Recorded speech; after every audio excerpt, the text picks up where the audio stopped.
I'm Bob and I like to make stuff. Today we're going to show you how to turn any room into a studio.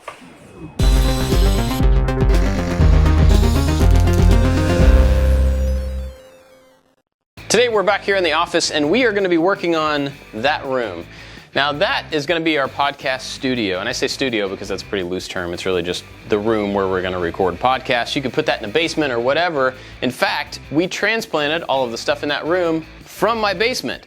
We moved it into that room so that we can try to work on it, work on the sound and the lighting to make the podcast better. Let's go in there and I'll show you what I'm talking about. This is the room that I was talking about that we're calling the studio, but I do want to be clear that we're not trying to make a fully isolated room like a real legit recording studio.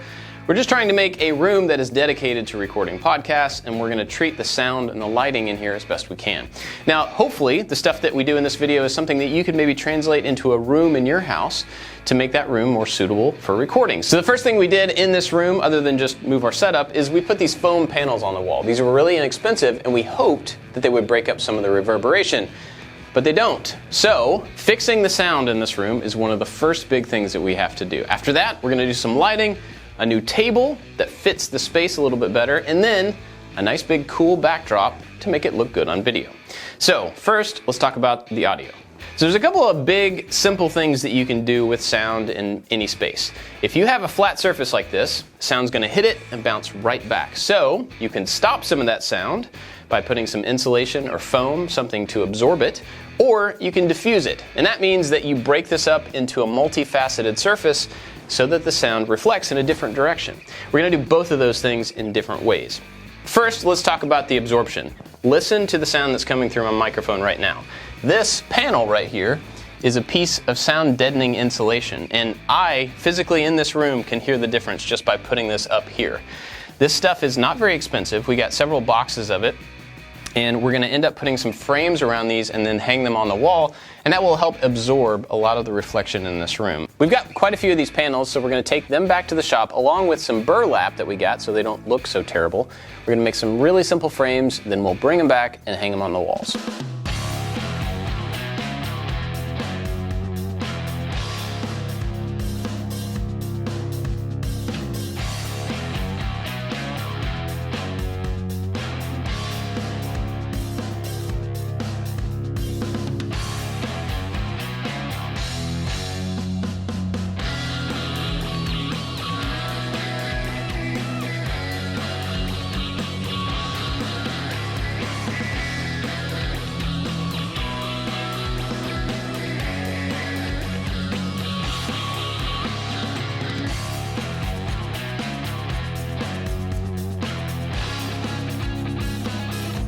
For these frames, I'm using a combination of leftover materials that I've got of all different types. Some plywood, some solid wood, it's whatever is around. So they're gonna be kind of ugly, which is fine because we're gonna completely cover these in burlap. So I'm gonna lay the burlap down, put the frame, put the absorption material, and then kind of wrap it around and staple it on the backside. Obviously you can do this however you want to. You're not even gonna see it on camera. It's just gonna be off camera to make the room sound better.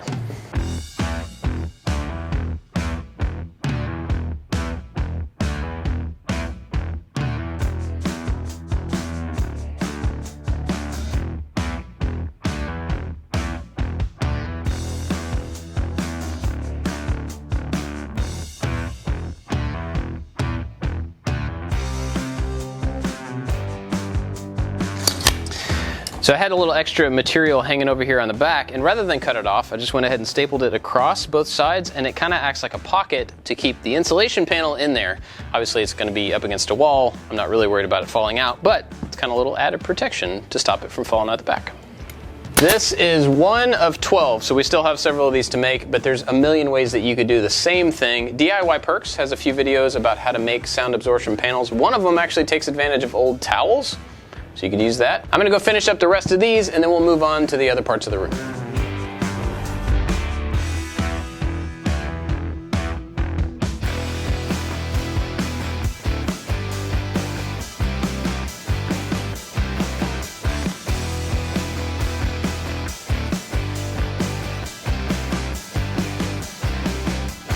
We have not done any diffusion in here yet, just the absorption panels, and so the old one sounded like this. Anthony, you're fired. And now it sounds like this. Anthony, you're fired. Anthony, you're fired. Anthony, you're fired. So that's the first stage of the audio treatment in here. Obviously there's going to be something back here in the corner that will help with diffusion. But next up we're going to move on to a really simple table that we can sit at. We did build a table before, but we need to have a space for more people. So we're going to do this really easily and affordably by just making a simple tabletop out of plywood and putting some legs under it. The big thing here is that we want it to fit in this corner, and we want to make sure that there's enough room for 5 people. So it can work as a 2-person table or as a 4-person table, and if need be, we can put a 5th person right here in the corner.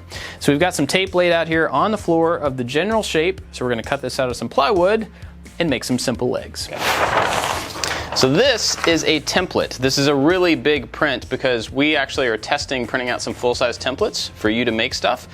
But with this template, we can actually cut out half the table. So I'm going to cut this out of the paper, lay it down on a piece of wood, trace the outside, flip it over, trace the other side, and then we should have a nice clean line that we can cut with a jigsaw.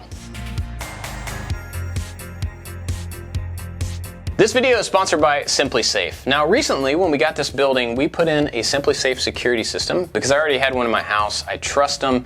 It's a fantastic system. And when we put in that system, we put in the base station and the control pad. We put in a bunch of sensors like water sensors, smoke detectors, glass break sensors, motion sensors, a bunch of other stuff. We also put in some cameras. They've got a video doorbell that's great. We put in outdoor cameras. And today we're actually going to put in some indoor cameras so we can keep an eye on the space when we're not here.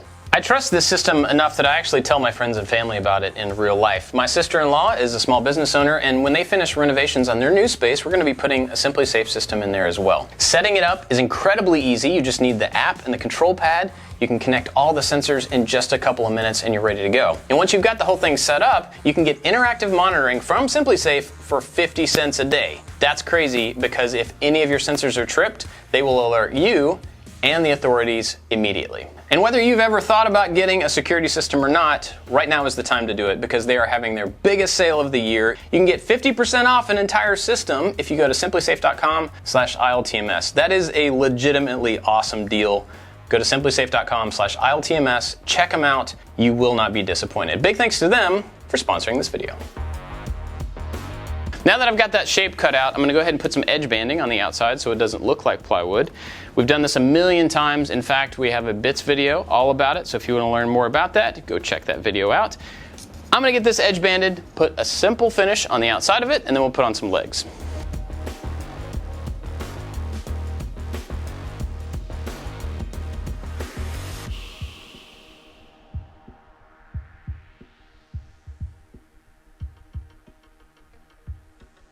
After I got a coat of poly on the other side of the tabletop, I flipped it over. Obviously the bottom's not finished because that doesn't matter. But we've made a leg assembly out of some black pipe. Now this stuff has oil all over it. That's why I'm wearing gloves. You can get that off with acetone. I'll do that once we're all done. But we just screwed together all the pieces and now we're going to attach these flanges on the underside and then we have a functional table.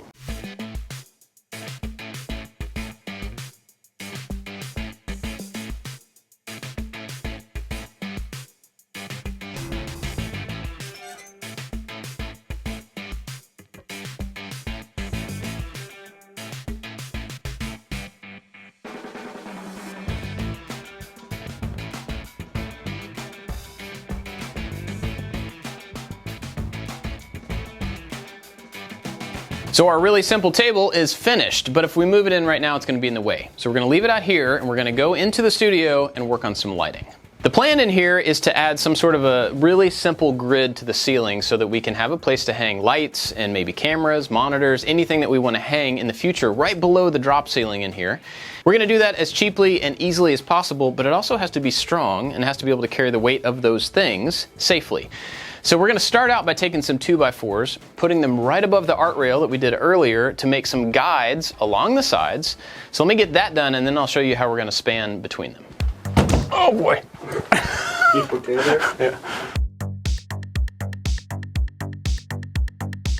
I got those 2x4s put up on the walls and we're back here at the shop to make the rest of the pieces to go up. And I wanted to kind of explain what the plan is here so that you have a visualization as we're moving forward. These blue boxes are the 2x4s that we put on the wall. So now what we're making are some sleds that will ride on top of those, and those sleds will be connected by a black metal pipe.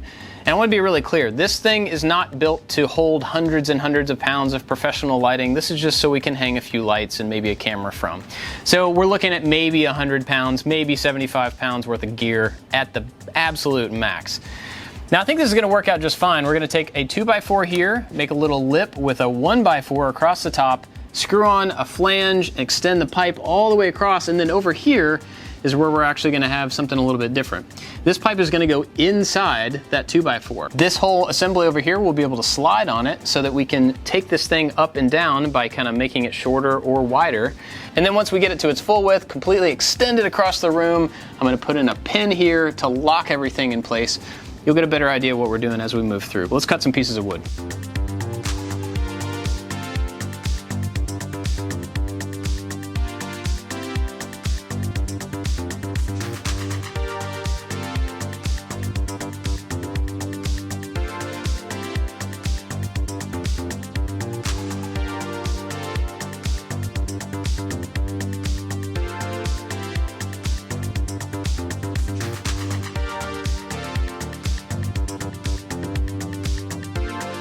We just had another idea, talking to Anthony here. The plan was to put this in here, drill a hole, and then put in a pin to stop this rail from being able to slide that direction. And it actually makes sense to just use a hose clamp instead. This can go on here. Once you get it inserted, you can tighten this down, and then once that's tight enough, this piece won't be able to slide. Again, this will make a lot more sense once we get it in place, but just know that we're going to go with this instead of a pin.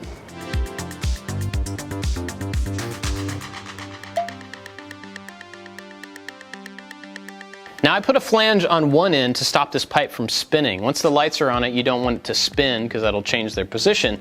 But on this end, I did not use a flange to save money, but also to make it so that we can actually put this thing into place and then tighten this to keep everything locked together.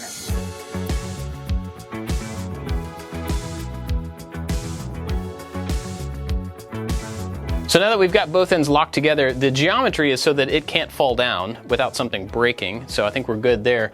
So you can slide this thing forward and backward and get it to position that you want, and then if you really want to lock it in, you can drive in some screws through these two pieces to keep everything in place, and if you need to move it, just take out the screws. So we're going to get some lights up here, get the table in place, and then we'll actually lock these in their final position.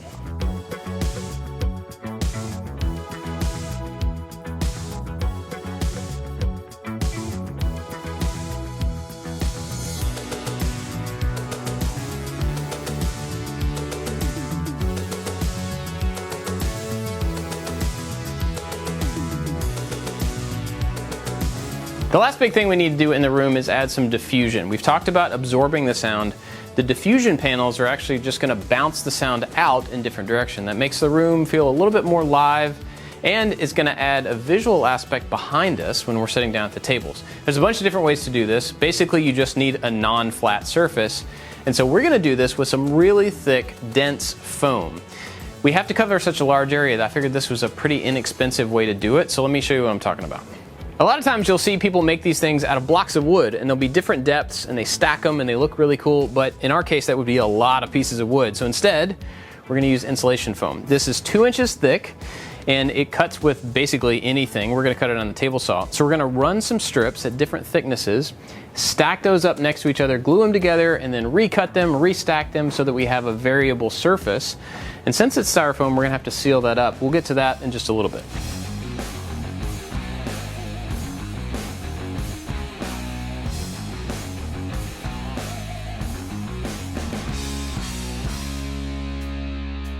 After a big mess and quite a bit of time, we got all these pieces cut down into strips. Now they all have a 2-inch side, but then we cut them into different widths, so they all have a different size that we're going to stack up next to each other.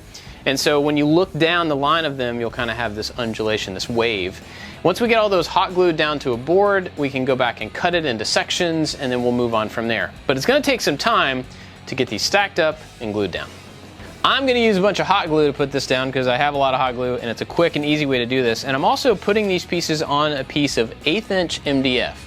I wanted something that was pretty lightweight but had some structure to it, and that's kind of the best option.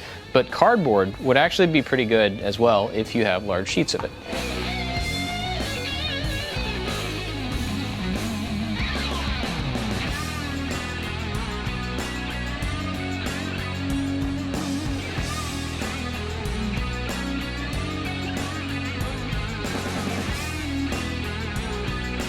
We've got these cut out and you can kind of see what we're going for now, and you can spin each one of these to get a different pattern on the wall. I have no idea how we're going to end up making it look, but we get to play with it here. And then actually once we get it on the wall, it will look even more uniform because we're going to have this all painted the same color. We're going to use an acrylic paint. I'll probably just spray it on with a paint sprayer, and that will give it a sealing over the top of the entire surface. And then if you want to put more paint on top of that acrylic, you totally could, but I'm just going to probably make it gray. A note though, don't ever use spray paint on styrofoam unless you know what you're doing or you're planning for it, because the spray paint will absolutely destroy, eat away the styrofoam, and it looks pretty cool, not entirely useful. I ended up making 3 4x8 sheets and cutting them down to these sizes, so we have a whole lot of these, more than we need, but that's good because we can fill in the rest of the room. Now we're going to put these on the wall, and to do that, I'm going to use command strips. Now these panels are really, really light, and these command strips have Velcro on them, and so each pair of these can hold about 15 pounds. These panels are nowhere near that, so we're going to double up the strips. That should be more than enough to keep them on the wall. We just got to tile them up here, and then this room will be just about ready to record.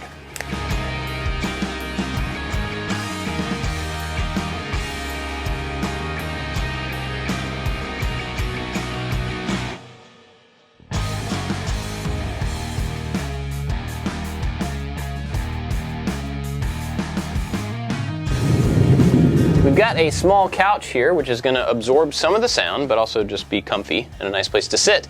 And this is the last piece, so now the studio is ready to record.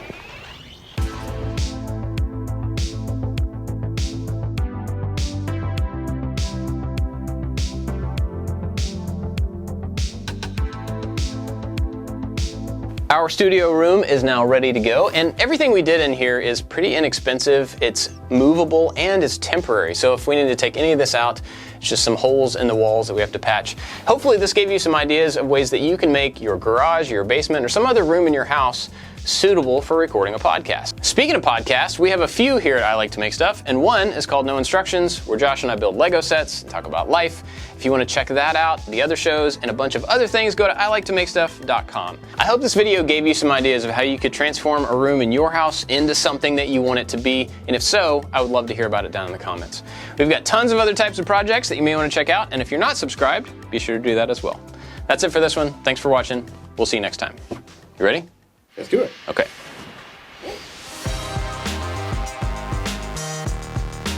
Welcome to No Instructions. I'm Bob. And I'm Josh. You know, separation of walls and all that stuff that you would have in a 2-inch insulation. Insulation. Yay! Here, and hopefully the stuff we did in here gives you some Speaking of cod pasts, where Josh and I build Legos. I'm gonna get yelled at. Don't you do it.